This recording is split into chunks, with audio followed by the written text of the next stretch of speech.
This is good. I wish all my kids minded as well as y'all do. All right. Well, my name is Lynn Liberato, and I'd like to welcome everybody this afternoon, or almost afternoon.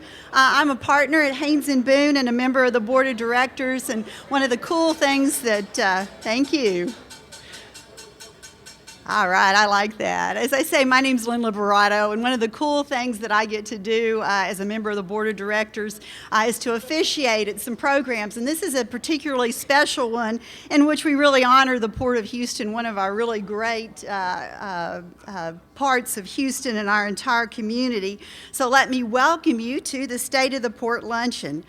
You know that international trade plays a significant role in the partnership's strategic growth plan to promote regional economic prosperity. Our goal is to help foreign trade by $120 billion by 2015, which is right around the corner. It's not so far-fetched when you figure out what our role is as the gateway to the global marketplace. Let me give you just a couple of quick statistics and we're going to move on, but it's important at a time like this as we celebrate the port to remember that we're home to 91 consulates, 23 foreign banks. We're the fourth busiest customs district, and we have operations for 62 of the 100 largest foreign corporations in the world. You know, ours is a vibrant and diverse international business hub, and it's due in large part to the Port of Houston. Future's bright. We're currently ranked number 1 in U.S. foreign tonnage, 2nd in total tonnage, and we serve as the port for our friends in Dallas, San Antonio, and Austin. Now, with the expansion of the Panama Canal, we stand poised to tremendously increase our trade activity. But don't take my word for it. Ask Walmart. The master of retail logistics has recently moved its global distribution right here to the Houston region, and that's just the beginning. So our presentation today, our luncheon, takes place against this backdrop. I know that, like you, that I look forward to hearing from Chair Edmonds on his insight on the present and the future of the Houston Port Authority. We just have a couple of things to do before we begin our lunch. When we get back, I'll introduce our elected officials and others.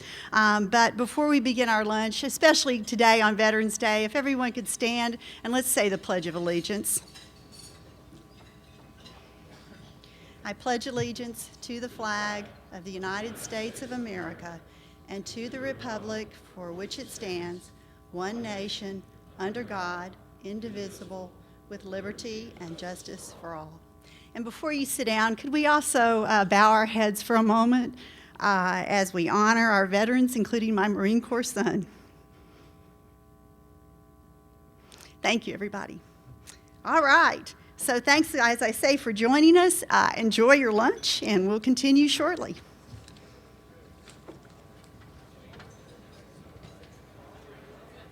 You know, it's always so hard to quit talking because one of the fun parts of this is sharing a good fellowship and fun with each other. But time to get on with the show. There we go. All right. Thank you. Thank you. I hope you enjoyed your lunch. I know many of you aren't finished. Just keep eating and enjoy yourself. And we'll get to our speaker in just a moment. Let me make just a couple of other introductions. You know, the Greater Houston Partnerships Board of Directors oversees corporations which account for 1 in 10 of the Houston metropolitan area's more than 2.5 million jobs. We have on the board heads of Fortune 500 companies, executives from local, national, and foreign-owned businesses, and heads of a number of nonprofits and also law firms. We represent businesses in their entirety, from the largest to the smallest. And look around this room and you'll know that. Each of our board members gives a lot of time. And so I'd first like to recognize all of them. So would those of you who are members of the board of directors of the Greater Houston Partnership, if you'd please stand. There we go. All right. Each year, the partnership brings an extensive lineup of events like this one's, meetings and seminars highlighting some of the best and brightest thought leaders in the world. Let me begin by mentioning that we will be joined by Jeff Immelt, who is the chairman and CEO of GE, and he'll be at the partnership's Economic Outlook event, which will be held on December the 12th. You may have learned about this at the booth outside when you came in, which is sponsored by our Member Services group, and none of these would be possible without our members stepping up and investing in them. This wouldn't be a partnership event, of course, if we didn't recognize our sponsors, but we wouldn't have these events if we weren't for our sponsors. But so we can speed things up, don't clap till I get all the way through them, but let me recognize at the gold level, Haynes and Boone. At the silver level, Andrews and Kurth, Bank of America Merrill Lynch, and Brown and Gay Engineers. At the bronze level, AECOM, Dannenberg Engineering Corporation, Gilbreth Communications, Inc., HDR Klotch and Miller, Klotch Associates, Inc., Schrader Engineering Company, and S&B Infrastructure Limited. Now we can have a round of applause to express our appreciation. We pride ourselves as a region with a pro-business environment, among the best in the country. As a matter of fact, FDI Magazine, which is a leading publication on foreign direct investment, has cited Houston as the top major city for business friendliness in the entire world. The business community, of course, plays a really important role, but we couldn't do it without our elected officials. And so we honor them now. Let me recognize our elected officials who are here. I ask that you please stand, but let's again hold our applause. Let's see, we have State Representative Wayne Smith.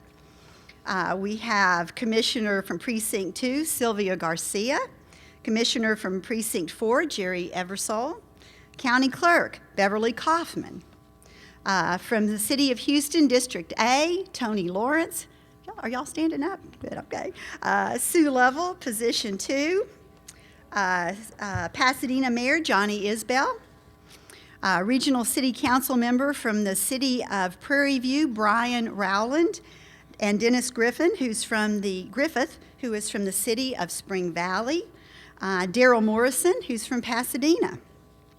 We also have Port of Houston Commissioners, Jim Edmonds, of course, the chair, Steve Phelps, James Fontino, Jimmy Burke, and Elise Lanier. Thanks to all of you. Thanks for your contributions.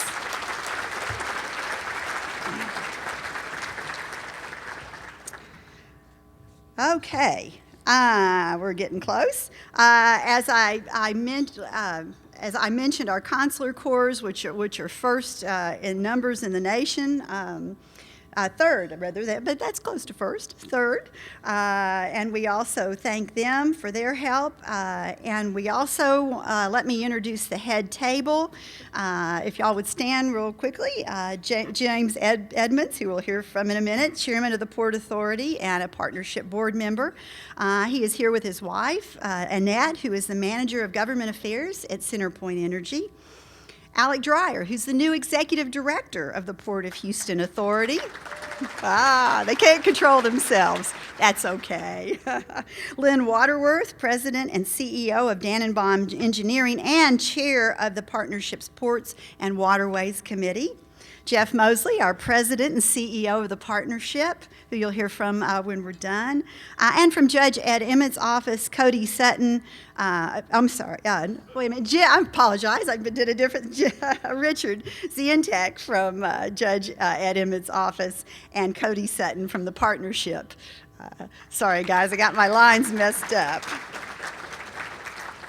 Okay, now what y'all are here, I apologize for what y'all are here primarily to hear, and that's James T. Edmond, who is the chairman of the Port Authority and has been since 2000.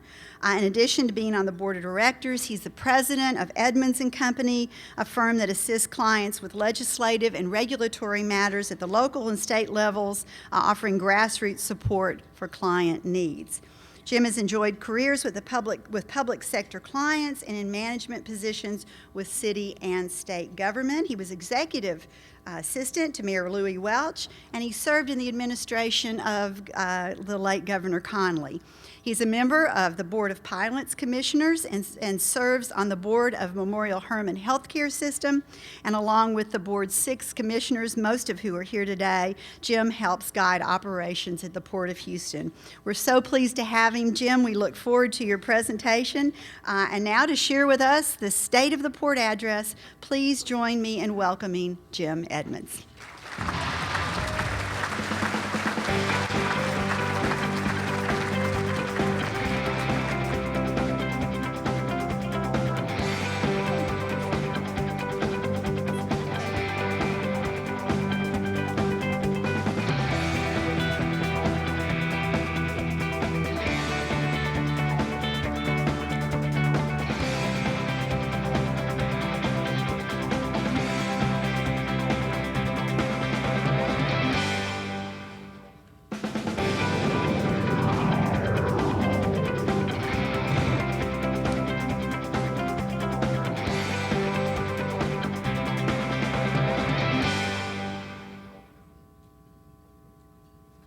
Well, thank you very much, and thank you, Lynn. I must start off by saying that I think I need to work on the introduction. Louis Welch and John Connolly, if we're alive, would be very, very old, which gives you some idea of my age range.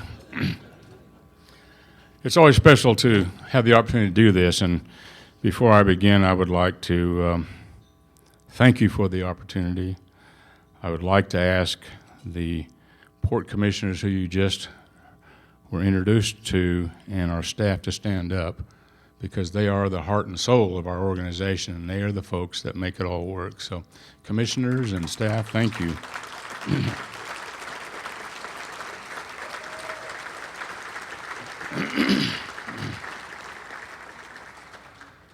I'd also like to acknowledge a couple other folks. It's unusual in some ways, I think, as I've lived through my life, to be able to find someone that is the love of your life, is your soulmate, and is your best friend. And thank you, Annette, for being here. Lynn introduced Wayne Smith. He's been a wonderful friend to the Port. Wayne, we appreciate very much your support, and Sylvia Garcia enjoys a partnership with us because most of our assets lie in Precinct 2. And she's been a true champion and a true partner for many, many years, and we have a great working relationship with her, and we appreciate, Commissioner, all that you do. And then again, on a bit of a more personal note, I've had the great pleasure of calling Jerry Eversole a friend for many years. And I was so delighted to read in the paper that he's going to run again. So give him your vote, your money, and all the support you can. He is a thoughtful, steady man, and he has made county government work so well, and we have obviously a great relationship there, and it's because of these commissioners and the others that we depend on and rely on, and are our friends, and thank you, sir. As you know, today is Veterans Day. It's the occasion when we honor all America's veterans. It's a day to recognize these remarkable individuals for their patriotism, their love of country, and willingness to serve and sacrifice for the common good. And today we particularly remember those men and women who were injured or killed in the recent tragedy at Fort Hood. 2009 has been a time of change for the Port Authority. Year after year, we have posted record performances, and 2008 was no different. Houston's port remained busy while most ports around the U.S. had significant decreases, particularly in their container traffic. We did not avoid these effects of the global economic turndown completely. Total tonnage in 2009 has been a little soft. That's the nicest way I could say that. But it's now begun to turn around, and we are still outperforming almost every other major U.S. port. The economic slowdown, combined with the retirement of our longtime executive director, Tom Cornegay, gave us an opportunity to examine what the port needs to continue and to prosper in this new economic climate. So on our meeting at September 29, the commissioners named Houston businessman Alec Dreyer executive director of the Port of Houston Authority. Alec has been a leader in the energy trading, power generation, alternative energy, and finance industries, and is our 10th executive director in 90 years, and the first to come from the outside of the maritime industry. He has already brought new energy for a new era at the port. I know some of you had a chance to meet him a bit ago in the reception, but I would ask him to stand one more time and to be recognized. Alec.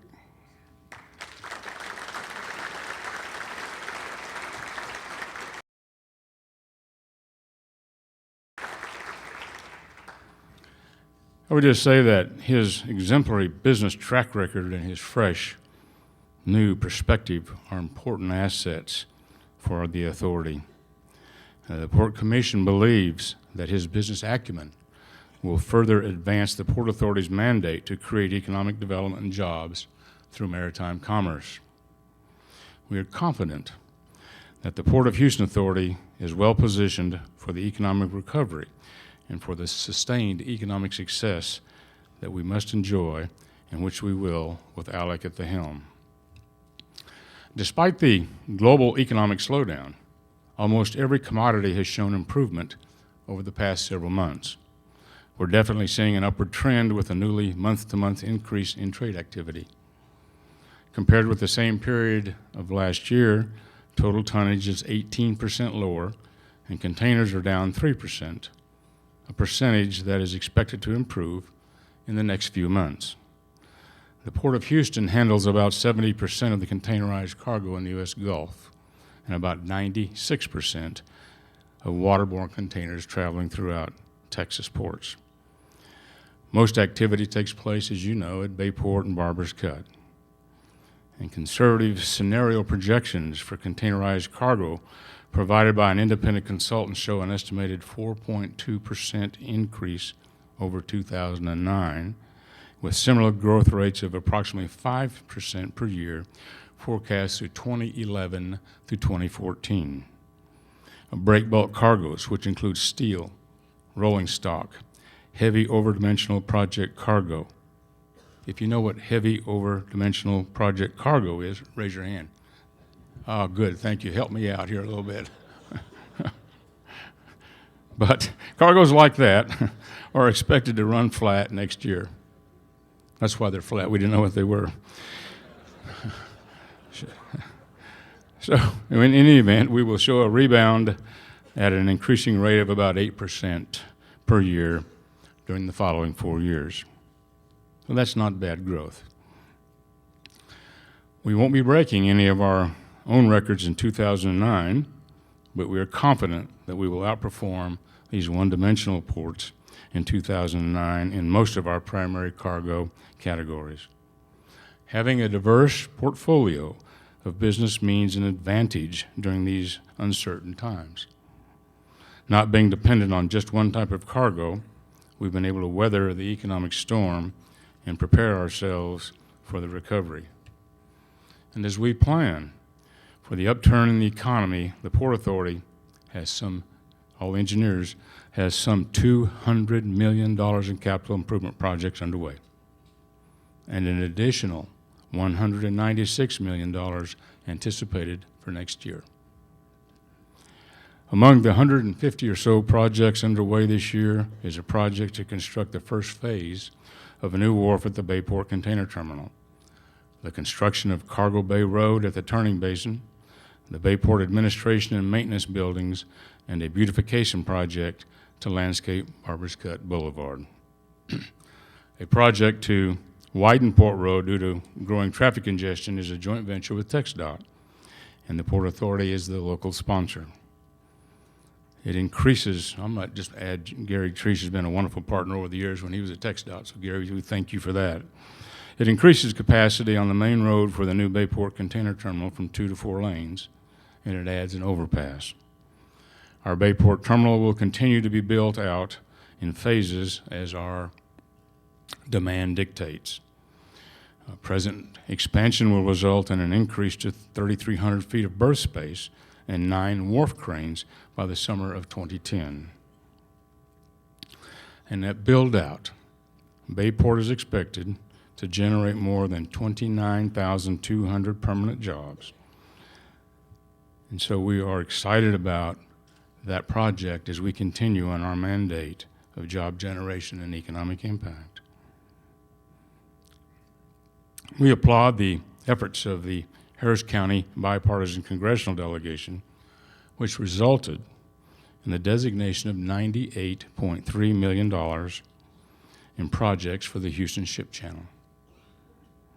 And we're proud of that, despite the differing viewpoints, that they always come together for the common good. The stimulus funding serves as one of the largest ever single allocations of federal funding for the U.S. Army Corps of Engineers to construct, operate, and maintain the Houston Ship Channel. This funding will help to strengthen the port's stimulus to the economy and its overall contribution of 1.5 million direct and indirect jobs and $285 billion of economic activity to the nation. So, Mr. Mosley, we're doing our part. Under new environmental initiatives, the Port Authority and 8 other Houston Ship Channel industries were awarded more than $3.47 million as a part of an EPA, as a part of an EPA national clean diesel campaign. Stay there. Anyway, $3.47 million as part of an EPA national clean diesel campaign to replace or repower older diesel equipment under the Diesel Emissions Reduction Act. We'll use a portion of the $611,000 we were allocated to augment a $110,500 TERP grant to replace equipment on the Port of Houston's public tour boat, the MV Sam Houston.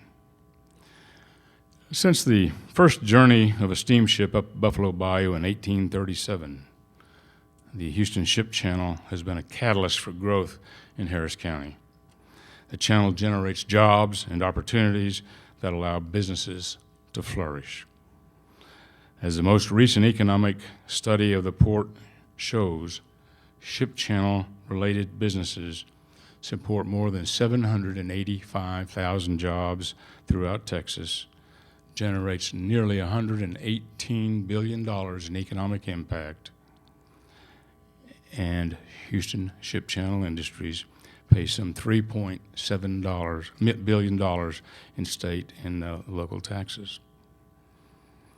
The federal stimulus funding through the American Recovery and Reinvestment Act will be applied to major maintenance, to operations, and to environmental projects associated with the 53-mile-long Houston Ship Channel.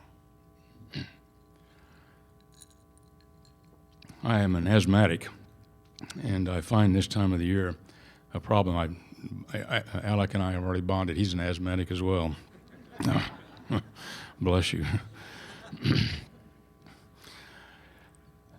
That stimulus package will provide additional construction, dredge material placement capacity, and to help prevent increased costs of transporting dredge to distant placement sites. We hope to secure the remaining $140 million needed to keep the Ship Channel dredge to its authorized capacity through the 2010 and 2011 appropriations. I know most of you in this room, you're a very sophisticated group of folks who have a lot of relationships. Call your congressperson. We need help on the $140 million. The Port Authority is working closely with the Army Corps of Engineers to create an additional 700 acres of marsh along the channel and to convert the Mid-Bay area to an upland disposal site. And we hope to have those projects completed by the end of next year. You know, Houston could once boast as being the place where 17 railroads met the sea. In those days, rail lines traversed tranquil farmlands, which are now residential neighborhoods and congested heavily trafficked areas. To find solutions to traffic delays and to air quality. In 2005, we led an effort to promote state legislation allowing the creation of a freight rail district. This public-private partnership has the ability to seek out and to accept federal and state funds to implement a plan. The district, under the able leadership of Chairman Mark Ellis, is organizing plans for local, state, and federal funding. It's working with various stakeholders and hopefully will soon have a revenue stream to begin at-grade crossing enhancements. And the goal, of course, is to move cargo out of the port complex in a seamless fashion into a marketplace. And there are now ongoing discussions about the need for commuter rail service for our area, and the district may end up playing a major role in those initiatives. In the post-9/11 era, security is a priority in Houston and in seaports around the world. Cooperation and partnerships are the keys. Another great example of a public-private partnership is the Ship Channel Security District, which was approved by the state legislature this year. It's designed to help improve security by assisting with local share and operations and maintenance of security projects along the channel. That was a wonderful initiative of Harris County, again, and Houston Ship Channel Industries and the authority. The Port Authority has successfully implemented the Transportation Workers Identification Credential, or as you know it, the TWIC card. We continue to work with the Coast Guard on the TWIC program, which aims to ensure that individuals who pose a threat do not gain unescorted access to secure areas of the nation's maritime transportation system. One important way that the port stimulates economic development is through partnerships. To fund improvements such as the reconstructed Barbers Cut Boulevard. This project was completed last year, and again, it was a joint effort with Precinct 2 and TxDOT and the port. And now you can drive down Barbers Cut Boulevard and not wreck the front end of your car. I've done a lot of wheel alignments because of that street. Small businesses are a significant beneficiary to PHA's economic activity. More than 1,200 qualified companies are registered in our program. Small firms receive $27 million, or 32%, of our contract awards through the third quarter of this year. In the 7 years since this effort began, $278 million, or 38%, of our contracts have gone to registered small businesses. And we're so proud we've had a number of graduations, and that's the goal of the program. For more than 90 years, the Port Authority has been a leader in meeting the unique requirements of break bulk cargo. As a part of the largest break bulk and project cargo port in the U.S., we offer customers a convenient and efficient intermodal gateway to global and local markets.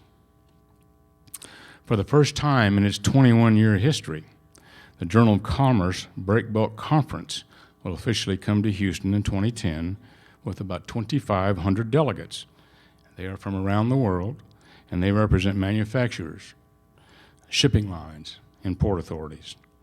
And many jobs will be impacted by this international conference every other year, and we expect that the venue will impact our tourist market. I say every other year because it's been in New Orleans since its inception. And we were only able to get it every other year. Our next goal is to get it every year. Now, through our relationship with the Greater Houston Convention Business Bureau and the Greater Houston Partnership, the port and the Port Authority will benefit from the exposure to international customers and prospects. We came together, we saw it, and we won. Cuba. Cuba has been the potential for trade opportunities with Houston for many years, and we believe that a series of U.S. embargoes since 1962 will eventually be lifted. Since 2000, the embargo has limited trade with Cuba to some agricultural and medical products. Cuba offers enormous commercial potential and substantial benefits to Houston, to our state, and really to our nation. We recently sent a contingent to the Havana International Fair, operating under strict sanctions of the U.S. Office of Foreign Assets and Control. The group promoted Texas and agricultural commodities. The U.S. share of the Cuban market for total agricultural imports is between 25 and 30%.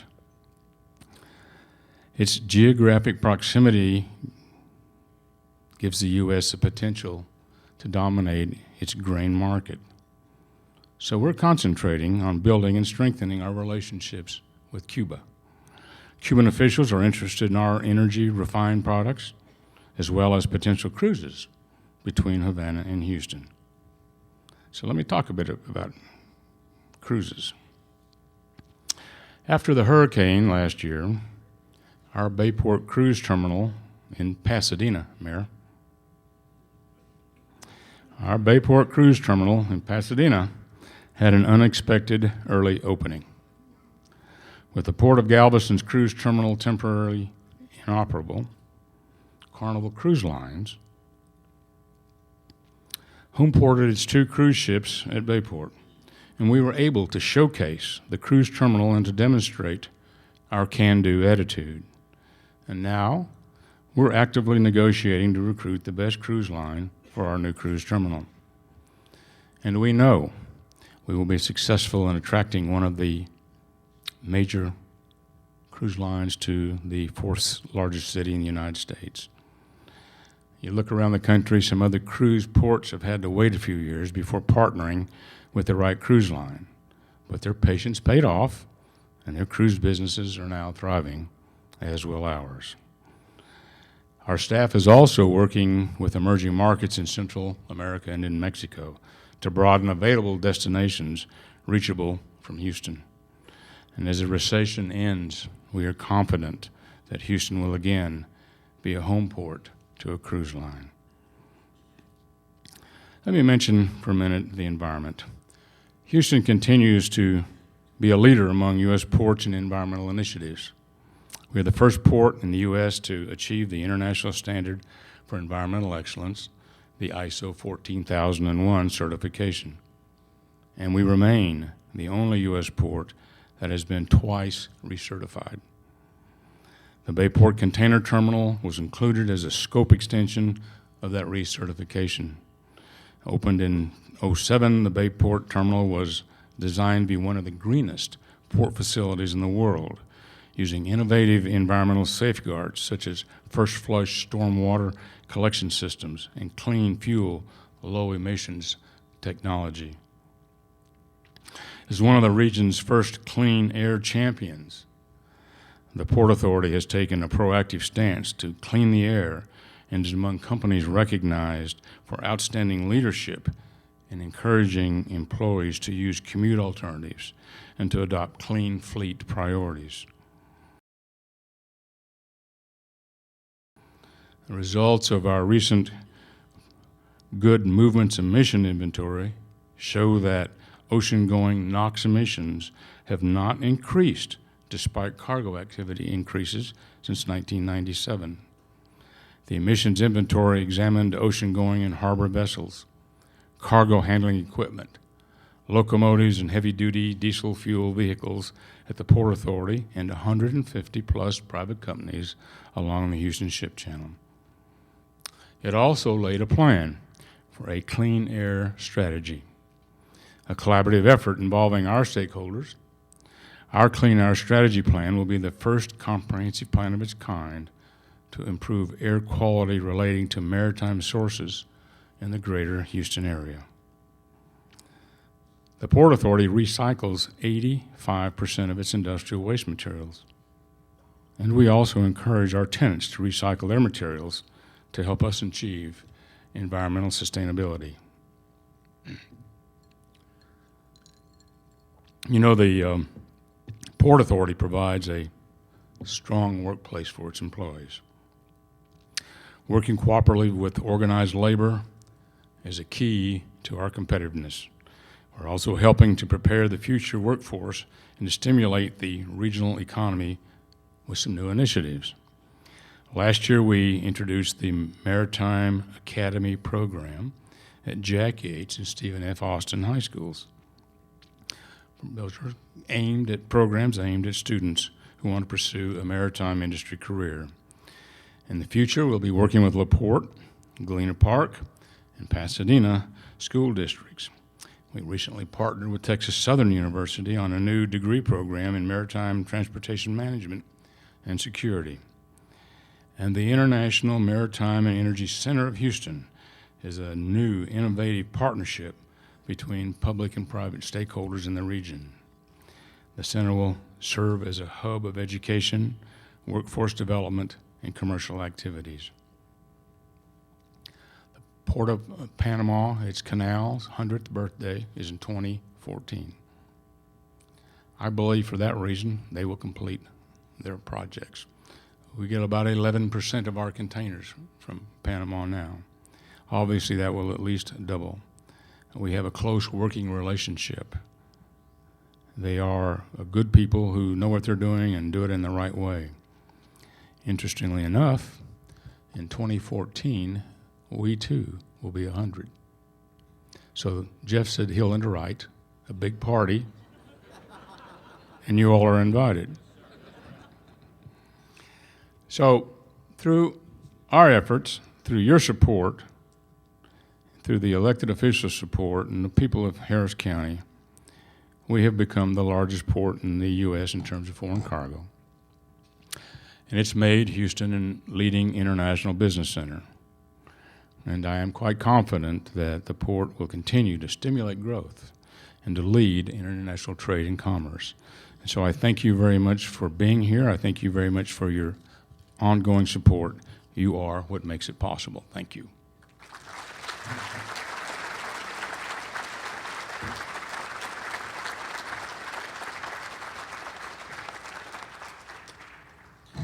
Thank you, Chair Edmonds, for your dynamic leadership and for this very powerful and exciting report. Some of us have enough gray hair to remember in the late 70s, along the Trinity River Basin, there was an election.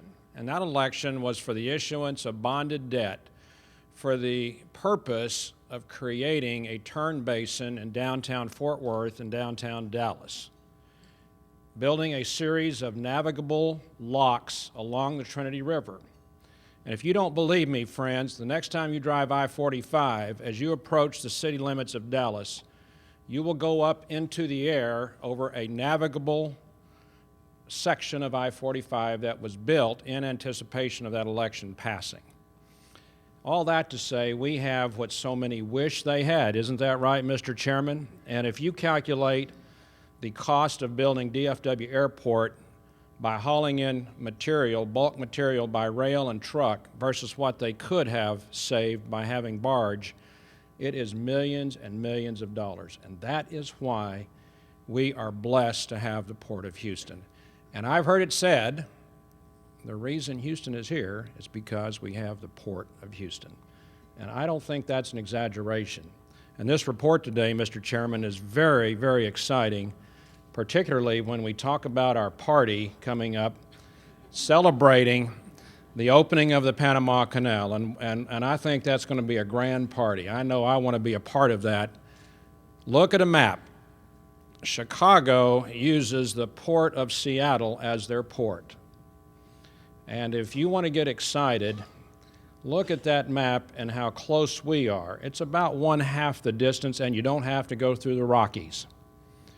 And I think that's why Chair Edmonds and our esteemed commissioners are going to be at the #1 on the hit parade list by city officials from Chicago, from Denver, from Kansas City, Oklahoma City, Mid-America, because I believe Port of Houston is only beginning as a strategic, dramatic logistics hub. And you guys, Chairman, and your team have put in a tremendous foundation and have given us a strategic advantage. And I thank you for your leadership and for this very powerful report today. Chair Edmonds, thank you.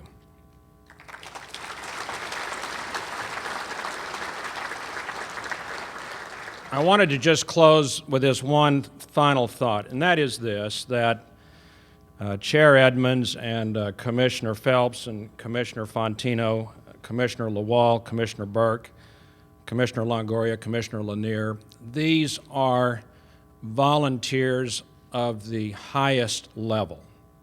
They happen to be appointed office holders.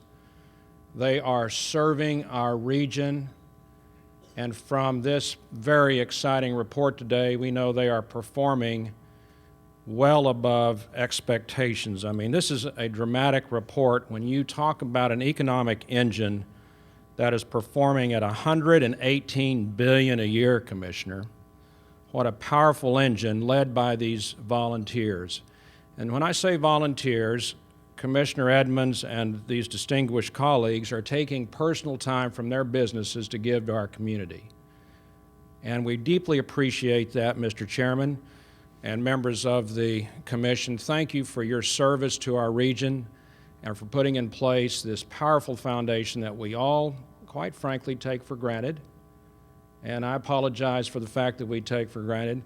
But I will tell you, there are parts of the state of Texas that don't even know that we have a port, believe it or not. We take for granted this beautiful machine.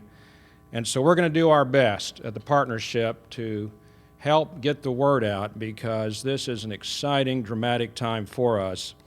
In fact, I can remember not too many years ago when Dallas was really collaborating strongly with our friends in Fort Worth, and they started looking for a name for their regional airport, and they decided, well, we'll call it DFW Airport. And I got to thinking about the fact that Houston really is the port for the second largest city in Texas, which is San Antonio, and the third largest city, which is Dallas. And maybe because we're their port, we ought to just start calling this area the HSD, the Houston, San Antonio, Dallas area. It's just something to think about. But I think the Port of Houston gives us the moral authority to walk out of here thinking that way. God bless you. Let's go and make it a great day. Thank you, Chairman.